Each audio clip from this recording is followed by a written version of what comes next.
How to replace a serpentine belt on a BMW N54 engine. Having the car up in the air helps a little bit because we do have to go underneath for one thing, but let's start up here in the engine bay. Start with getting this little ram air piece removed that goes here behind the grill and connects to the air box. Okay, because we're going to be pulling the air box out for this one because we need to disconnect this hose that goes to the front of the turbo and that connects to the front of the air box. So squeeze this little vacuum hose, get that out of the way, tuck it off to the side, flathead screwdriver, bust this front hose clamp loose.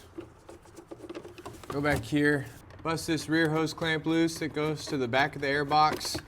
Then if you have all your factory looms still nicely in place, disconnect these little rubber snubbers from the plastic air box. All three of those. Then just grab this, pull it up, like that. And the air box will disconnect from these little nipples. Here, here, here. There's these extra little intake pipes. Disconnect this one because what we're doing is we're getting this hose completely separated because we're gonna have to pull this duct forward to get access to our belt tensioner. And so that's what taking the ram air is out for. That's what taking the air box is out for, and then disconnecting this hose. So when we get to the mounting bolts down here, be nice and easy and we can just flop it forward. Okay, now we need to disconnect this coolant overflow hose. It runs over here to the expansion tank. It's really fragile. And if this is original on your car, there's a very good chance it might break when you're unclipping it here from the radiator fan. So if it's brown and you can look at it before you start the job, order this hose just in case and replace it. You need to bleed the cooling system, but what we're gonna do is disconnect this plug for the cooling fan and then disconnect it from here and flop this up and out of the way. And then what I like to do is if this hose is good, I'll get it completely out of my way and put it here. That way I have really nice room to get my cooling fan out. Now I'm missing my screw right now. I forgot to put it in last time, but there's a T25 over here in this corner that you need to take off. And then there's another one down below that we'll go do next. So underneath the car on automatic transmission cars, there's this automatic transmission thermostat. There's a T25 right here. You need to pull that, and that will disconnect the auto trans thermostat from the fan shroud from the cooling fan. Like I said, that little T25 that goes in the corner, that's removed because I forgot to put it back in. Now, next step I like to do is there's this air pipe that comes from the intercooler and it runs up and goes into the throttle body where the light is shining on. That intercooler pipe clips onto the radiator on that little rubber snubber right there. So I like to go down here with the big pry bar and get down onto that snubber and pop it out like that. Now that that's released, we should be able to get this cooling fan out. But just be warned, this cooling fan kind of sucks. It's one of the more pain in the ass cooling fan designs on BMWs. It just fights you the whole way up. You should be able to start getting this thing up and out.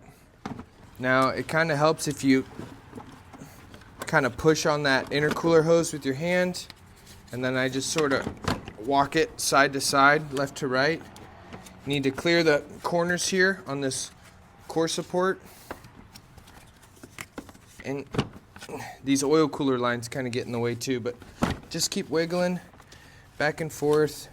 Look down there at that intercooler pipe, make sure these corners clear, and be mindful of your coolant hoses. Make sure you're not putting any extra pressure on those cooling hoses because you don't want to turn a serpentine belt into a cooling system repair. And there we go. Cooling fan is out. And you can see that rubber snubber right there. All right, so now we got some access behind the fan shroud, and this is what we're looking at underneath the oil filter housing. So here's our tensioner. Then here's that turbo pipe. So what we need to do is go down here and knock out these two Torx bolts so we can pull this forward and get some room for our tensioner. Looks like it's a T30. Technically, there's this AC line that clips into there, so you can pop that a little bit. There's also the coolant hose that goes to the Mickey Mouse flange right here. That clips into there as well, and so does this lower radiator hose. But I don't think we need to unclip those. We might be able to just pull this out and get enough room here. We'll test fit our 1/2-inch ratchet and our socket. Now, this tensioner is pretty beat up. Let me show you real quick. If you're gonna do this job, I highly recommend replacing the belt tensioner while you're in there. These belt tensioners have a high probability of failing, not as high as the N52s, but when these belt tensioners fail, the serpentine belt will literally wrap behind the crank pulley, go through the crank seal, and then wrap into the crankshaft. And it can cause catastrophic engine failure. So if you are gonna do the belt, maybe do the tensioner and the idler with it, or when you have the belt off, spin all the pulleys like by hand, like I'm gonna do, and listen for noise. But you can see that Torx hole right there. It's actually chipped out. But my mom's coming into town and I need to get this car drivable for her. And it's totally drivable, but the belt's squeaking. It's got some little chunks missing out of the belt, and I think it's just a belt noise. And the tensioner's not sagging or anything yet. So let's see if we can get this tensioner busted loose with this pipe just being pulled back that far. You can see I still have the Mickey Mouse hose and the lower radiator hose clicked in, but I think it's enough room. And then another note is when you put everything back together, you need to come over here with a flashlight and look down to where that pipe goes into the turbo. And make sure that while you're wiggling it off, you didn't pull it off of that turbo, because there's not a bolt down there. It just slides on, and this pipe is only held on by these two T30s. So you want to make sure it didn't slip too far off the turbo and it's still nice and sealed. All right, so it looks like it's a T60. Get a big 1/2-inch ratchet with a T60 socket. Push enough slack to where you can get one of those belt loops pulled off and release it back down slow. And it's a good idea to pay attention to how the belt is routed while you do this. I'm gonna look up a belt diagram and we're gonna talk a little bit more about that before I put the new belt back on. Now we'll just take the belt off all the pulleys. This isn't the easiest belt to do, but it's not the worst either. N63s are pretty gnarly. Some of these cars just, they don't give you much room to work with, you know? All right, now check that out. There's a hole literally in this belt. You can see daylight. So there's one reason why we're replacing it. You can see the micro cracks there. So this belt's just old and tired. I can't trust it. And I sure as hell don't want this belt squeaking while my mom and grandma are driving this car around town. It's also a little frayed out here on the edges. Hopefully a fresh belt cleans up this belt squeak noise. Let's also check the pulleys now. So here's another really interesting talking point. So here's the old belt, here's the new Gates belt. You can see the difference in depth on these grooves. These grooves are super, super shallow. These grooves are super deep. Sometimes these belts will start squeaking just because they're so worn down. And that's what you really see with the worn belt, is those grooves just get so deep from the ribs on those pulleys just cutting into it. You can see how shallow those are. So this is gonna have a lot more dampening ability than this really worn out belt. So sometimes it's not pulleys, sometimes it's just a super old tired belt. And if it's running super deep in those grooves, it can cause noise too. Now this isn't an OE belt, this is a Gates belt I got from O'Reilly. So we'll see if it works. It's about 59 bucks. I just didn't have the time to order from FCP Euro online, which is what I would normally do. Love FCP Euro. All right, so check this out. This is what the internet gives you for N54 belt diagrams. See this one? It zigzags, comes flat across the bottom from power steering pump to crank pulley. Well, there's two different kinds. This one goes up, down, up, and it doesn't zigzag here. It goes straight across. So there's two different routing diagrams. I think mine is this, so just be very mindful. If you're following this first one, your belt won't be the right length and it'll be fighting you for hours and hours and you won't be able to get it on. So just see which diagram it is you need for your car. Also, before we throw that new belt on, we're gonna spin all these pulleys by hand. Okay, we're gonna spin the alternator, see how it feels. Spin the idler, no noise. Spin the tensioner pulley, no noise. Spin this idler, no noise. AC, feels good. Power steering pump, feels good. The only one we can't spin is the crank. But other than that, we're all feeling good so far. Another thing you can do is, with this thing running, take a flathead screwdriver and put your ear to it. This is the old school stethoscope method. You can also buy an automotive stethoscope and do it that way. And if you have a chirp, go through and listen and put this close to each pulley and see what type of squeaking you can hear. And this is a really good method to figure out if pulleys tensioners, idlers, things like that are worn and they're starting to make noise. Okay, so I got the entire belt routed up, and you can see here I have a little bit of slack here where I haven't finished. Now, I like to leave my unfinished belt here close to the tensioner. That way I can have one hand on the ratchet yanking that tensioner over, and I can use my other hand to, let's say, just grab this piece of belt and wrap it around my alternator. So yeah, I have everything locked and loaded and ready to go. I'm going to throw my tensioner on there, grab this little bit, stretch it over, and then check my fitment.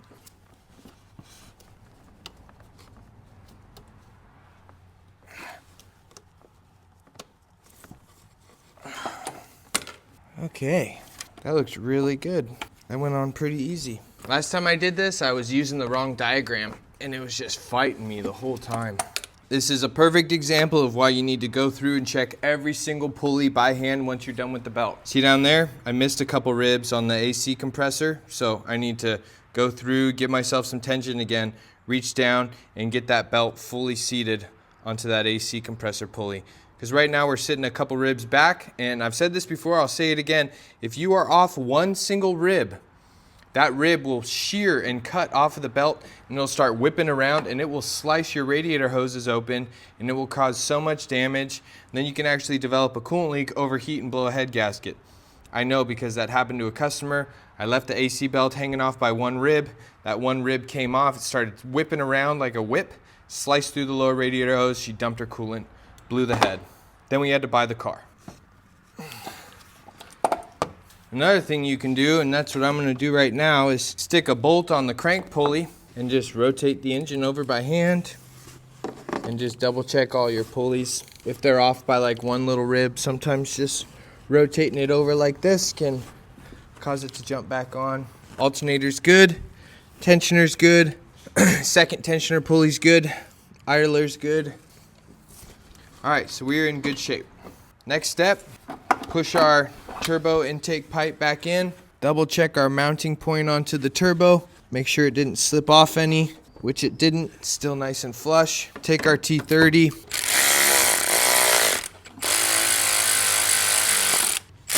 reinstall the turbo pipe, make sure our hoses are clipped in, clip our AC line back in, and we are good to go in the front end of the engine.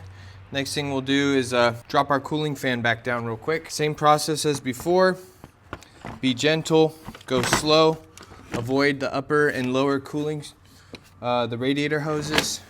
Now once you get this thing down a little bit, I like to go underneath the car, grab the thermostat, automatic trans thermostat like that, and you could hear that cooling fan drop down a little bit because it was getting hung up on it. Keep going down, grab that intercooler pipe, pull it out, either with a pry bar, with your hand. You want to get that clip up and out of the way so the cooling fan can come down in front of it, and then it can clip back on once your cooling fan is all dialed back in. Okay, we'll just keep massaging it. Okay, that's back in decently. You want to make sure your cooling fan goes back into those clips on the radiator. That side's good. This side's looking good. Push that intercooler pipe back down to lock that in. Let me find a Torx for this side. Put a Torx screw back in the corner. Then our expansion tank hose can come over. I forgot the expansion tank hose is supposed to go first, because this plug kind of goes over it like that. That's plugged back in. We can reconnect this pipe to that turbo hose. Twist and lock this puppy back down like that. Now I'm gonna go down below, throw that T25 back into the automatic trans thermostat.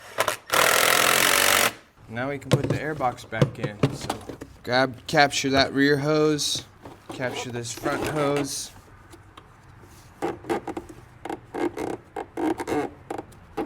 Find the schnubber locations, knock it down, flathead. All right, last thing, bring our vacuum line over, connect it to our vacuum pump, clip it in, and we are done. All right, let's see if she makes noise.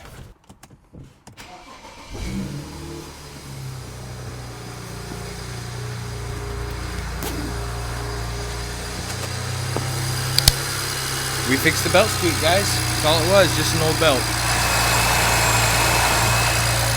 I also just installed brand new Vitesco injectors in this thing and Eldor ignition coils, and it is running better than ever. So I'm really happy. My mom and grandma are coming into town. I just got this car Smog. It passed Smog here in California, and I'm gonna let them drive the 335i around. They can mash into curbs, whatever they need, because the exterior is pretty beat. But as far as the engine goes, this thing is running so good, and it is so fast. I've really been enjoying driving this car, and I've been having a lot of fun. It's been really enjoyable. So what tools will you need in order to do this job? Well, floor jack and jack stands to get the car up would be nice. But yeah, T25, T30, maybe some 8mm sockets to get the underbody panel off if it's not already removed. Then a big 1/2-inch ratchet, a T60 to get the tensioner off, 22mm socket, 1/2-inch if you want to spin the crank pulley. Pry bar always helps, and a new belt, of course. And don't forget to spin all the pulleys by hand. Replace the coolant expansion tank hose if it is old and brittle so it doesn't break on you, and then buy a tensioner and idler kit if they're original and you want to do the job super well. Replace the idler and tensioner while you have the belt off and you have the room. If you guys are new to the channel, my name is Alec and this is Day Off DIY. I teach you how to fix your own BMW at home to save you time and money.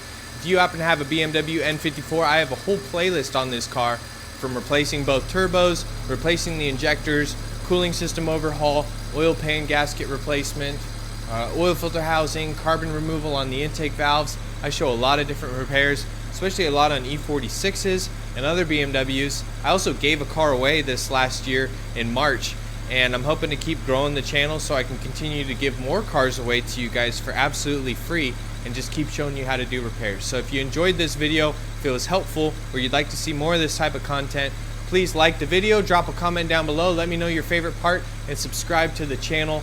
I'm trying to continue to do this thing full-time as a YouTube content creator. I left my job as a firefighter almost 2 years ago, and I've been trying to do this full-time since. And with your help, we can keep going and keep giving cars away. I hope you enjoyed, or I hope you learned something new. And as always, folks, I will see you on my next day off. Cheers, everybody.